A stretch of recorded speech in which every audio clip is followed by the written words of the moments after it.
Good morning, people! And it actually is morning this time. You'll notice the last few, my energy's been kind of down. Well, that's because, I've been filming it at like 1 o'clock in the morning before I went to bed, and hadn't had enough coffee. Today, I've had plenty. So, let's get this show on the road. Today, we are talking about failure. Because I'm going to talk about the good kind of failure. I'm not going to talk about the kind of failure like I experienced where I was supposed to have this up on Monday and just got distracted with tons of work. Because that's kind of what happened. I'm talking about writing flawed characters. You see, a character who isn't flawed is probably the most boring thing on the planet. It's one of the reasons why I'm not really a big fan of Superman. You see, he's Superman. Unless you've got some sort of giant intergalactic godlike threat, you know, he's Superman. He'll do it. Flawed characters are fascinating creatures. You see, they're not someone who wins all the time. Because who wins all the time? Sometimes it feels like you fail all the time. What you want to do is you want to be able to root for someone.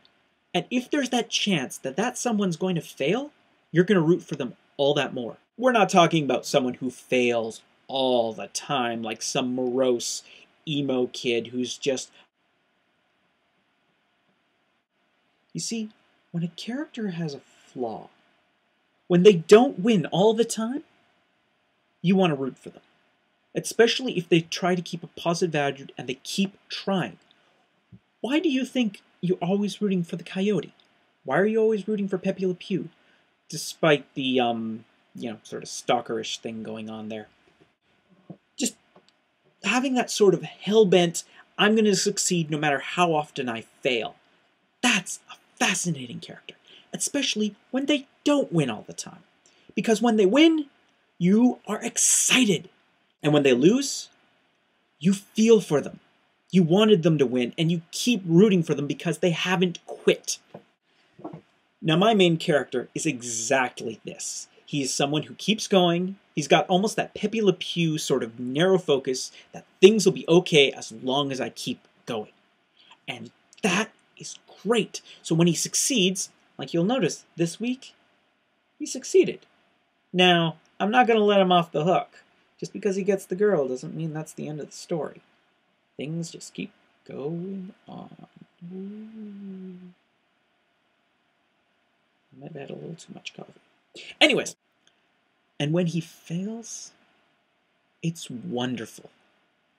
Because he still wants what he wants. He's not going to give up. He's got his friends. He's got his passion. That's all he needs. And he can keep going and he can conquer the world. Who knows? He may eventually conquer the world.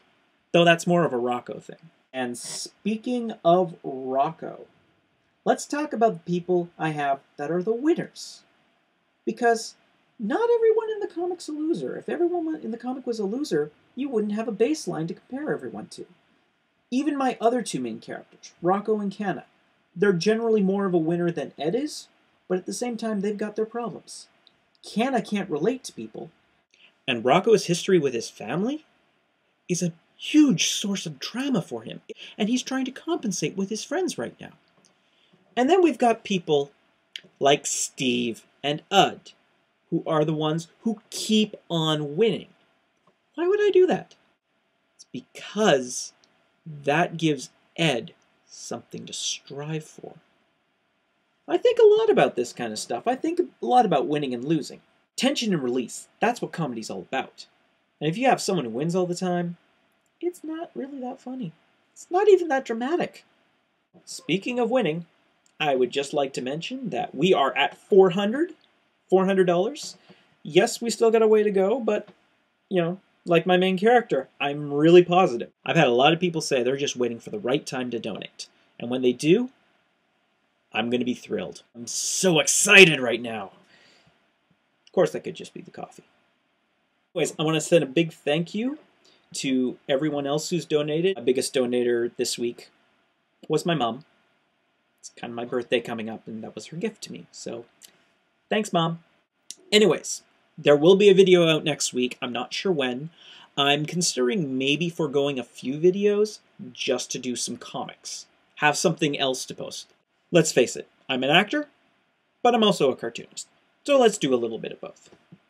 Anyways, thank you so much for tuning in. I will see you in the funny pages. Hey, that's a pretty good tagline. I'll see you in the funny pages.